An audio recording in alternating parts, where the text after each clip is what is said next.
इसलिए गीगराज जटायु को परम बड़भागी कहा गया। अहिल्या मैया अतिशय बड़भागी है। आज मैया अहिल्या का उद्धार मेरे राघव जी ने किया है, और जैसे ही आगे चले हैं, अभी तक प्यारे राम जी जब जब ध्यान से सुनना, तो हमेशा मुखार बिंद पर हंसी रहती थी। चाहे भले अयोध्या से चले हों विश्वामित्र जी के साथ, पुरुष सिंह दो वीर हरस चले मुनि भय हरन। और जब विश्वामित्र जी के आश्रम से चले तब गोस्वामी जी महाराज लिखते हैं कि धनुष यज्ञ सोने रघुकुल धनुष यज्ञ सुने रघुकुल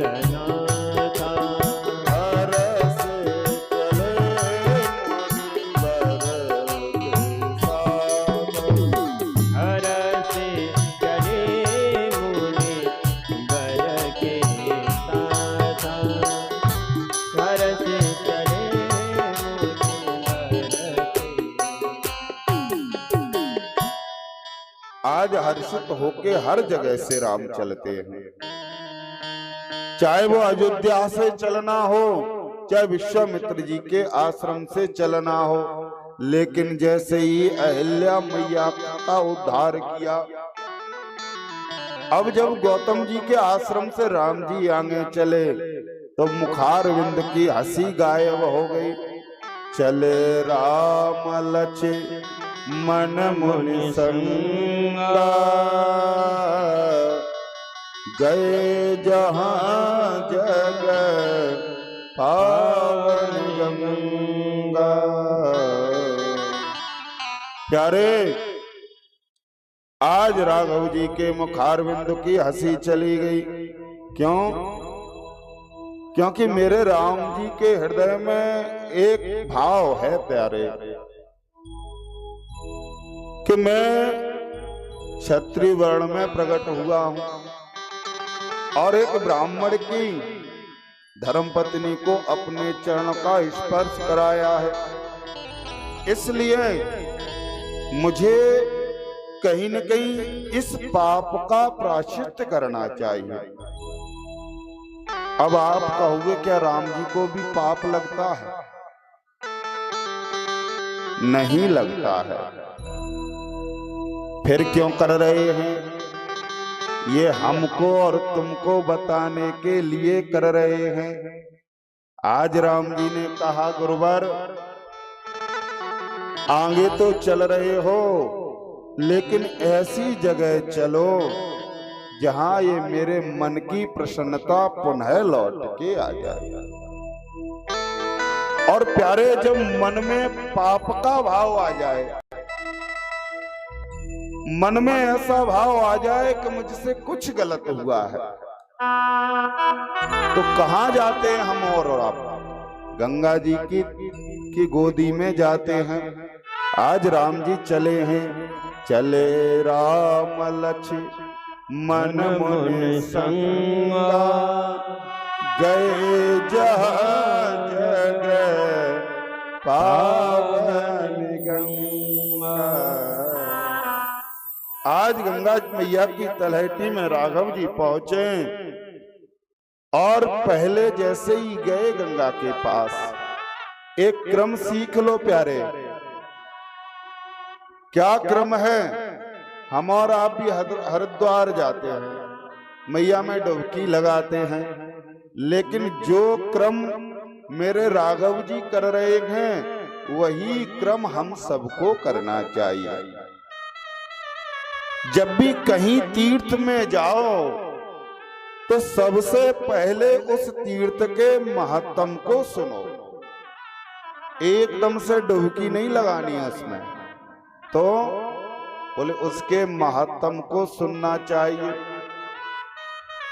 राम जी बैठ गए तलहटी पे, लक्ष्मण जी बैठ गए, और सन्मुख उनके गुरुजी विराजित हैं। निवेदन किया कि गुरुदेव, मां गंगा का अवतरण इस पृथ्वी पर कैसे हुआ, हमको बताने की कृपा करें। गाधे सून सब कथा सुनाई, जेहि प्रकार सुर सर में आए। आज विश्वामित्र जी गंगा मैया का अवतरण इस पृथ्वी पर कैसे हुआ है वो बताने लगे। कहा, हे राम, हरिश्चंद्र की धर्मपत्नी का नाम था तारा। तारा के पुत्र हरिश्चंद्र और तारा के पुत्र हुए रोहित, और रोहित की 8वीं पीढ़ी में सगर का जन्म हुआ। सगर के 2 पत्नियां थी। बड़ी पत्नी किसे असमंजस का जन्म हुआ, और छोटी रानी से 60,000 पुत्रों का जन्म हुआ है। एक दिन सगर ने अश्वमेध यज्ञ किया।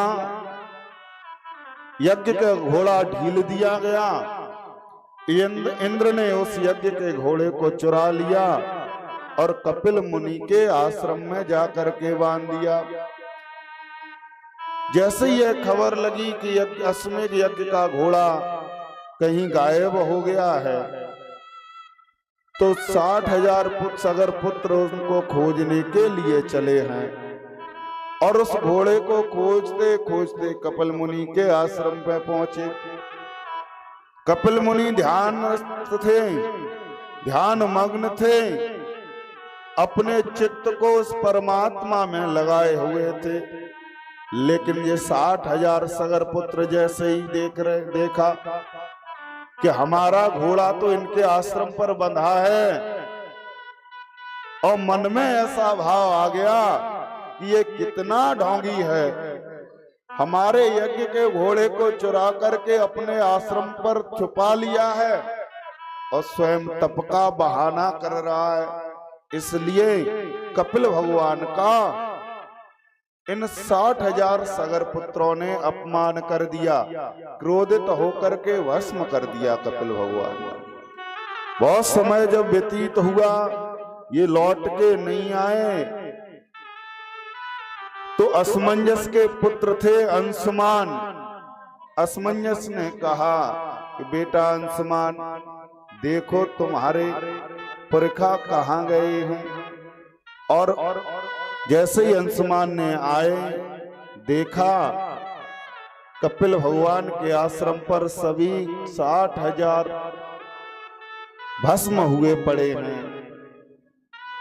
उनके मुक्ति का कारण जाना। कहा कि जब गंगा मैया पृथ्वी पर आएगी तब ही इनकी मुक्ति हो सकती है। प्यारे अंशुमान ने तप किया, लेकिन सफलता नहीं मिली।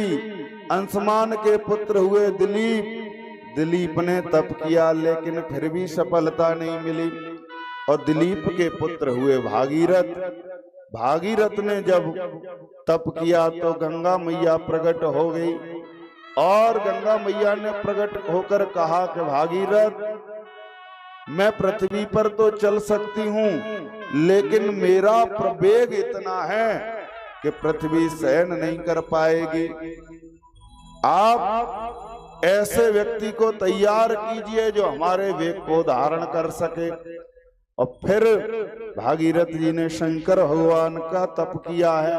शंकर भगवान ने मैया गंगा को अपनी जटाओं में समाहित किया है, और वहां से जगह दी है जटाओं से। आगे आगे भागीरथ जी हैं और पीछे पीछे गंगा मैया है। अपने समस्त पितरों का उद्धार कराया है। आज यह कथा विश्वामित्र जी राम जी को सुना रहे हैं। गाधे सोन सब कथा सुना, गाधे सुन सब कथा।